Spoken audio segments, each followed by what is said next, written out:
Good morning, everybody. Happy Friday. Made it to the end of the work week. It is December the 15th. Time for day 15 of our Advent series for morning meditation.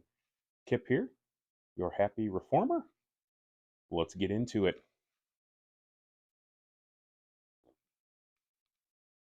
There's only one place to start logically. We've talked about the incarnation. We've mentioned this already, but we're going to talk about it again. Going through the incarnation, going through the atonement, going through the word, all these types of things. But we have to begin at the beginning, right?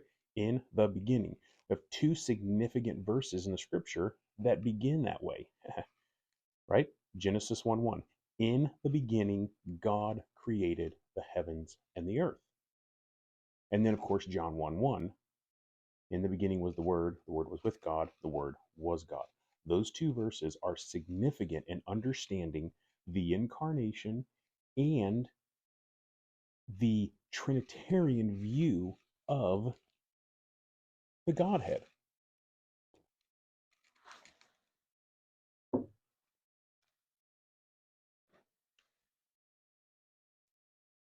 See, Genesis 1 1, in the beginning, God created the heavens and the earth. And that word God there is the word Elohim, and it is plural. Plural. Okay? And then, of course, we know later on in chapter 1, God says, let us, plural, make man in our, plural, image, after our, plural, likeness. Us, our, right? Those are words that depict plurality. Now, we are not suggesting that God is in any way a plurality of gods. God is one. And when, in the Old Testament, people always say, well, God said, I'm the Lord your God, the God is one, your God is one. Part of the reason he said that, there's two things, in my opinion, two reasons that he said that. Number one, it was in contrast to all of the other nations that were surrounding Israel who had a plurality of gods, that believed in all sorts of images, idols, gods, deities, this very pluralistic view of gods. And so, what Father, Son, and Spirit were trying to distinguish themselves is that they are one. And the thing is, they are one, but they are one with distinction. Father, Son, and Spirit are so in union with one another, so other giving and other preferring in their relationship and love with one another, so together in like mindedness that they are one. But yet, they are three: Father, Son, and Spirit. The word image, it means a shadow or a resemblance or a representative figure. Let us make man in our image and our likeness. Again, a resemblance.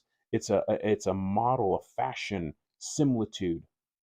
The New Living Translation says this: let us make man in our image to be like us. See, God is three distinct images who are one with one another. Again, just like a family, we've talked about this. When a man and wife get married, they say, Father, and the two become one. My wife and I are one, but we are distinctively different. And then, of course, in the beginning was the Word, John 1.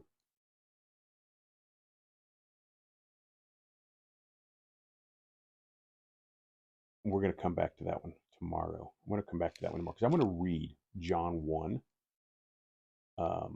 several verses, a beginning passage of paragraphs that the apostle wrote out of a couple different translations because it will just rock your world. It's just phenomenal the what that can do.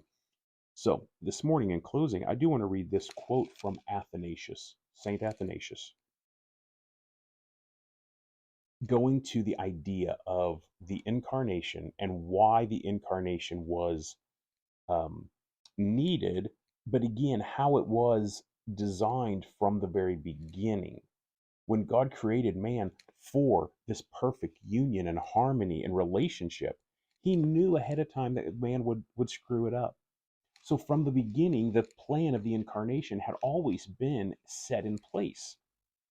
But Athanasius says this: now in truth, this great work was peculiarly suited to God's goodness.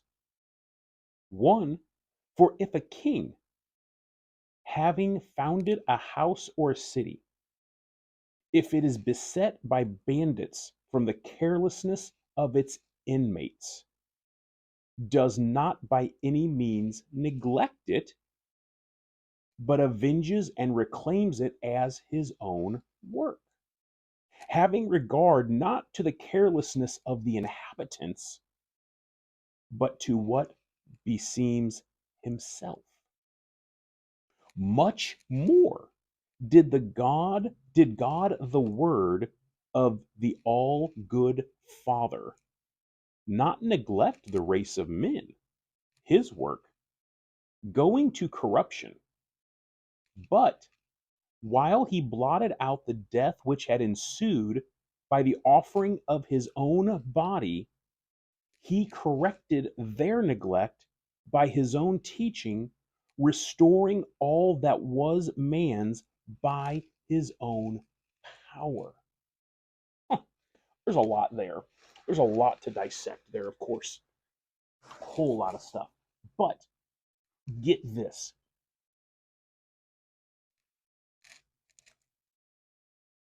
As the father of creation, and he put man in charge, right? Of the garden, of the earth.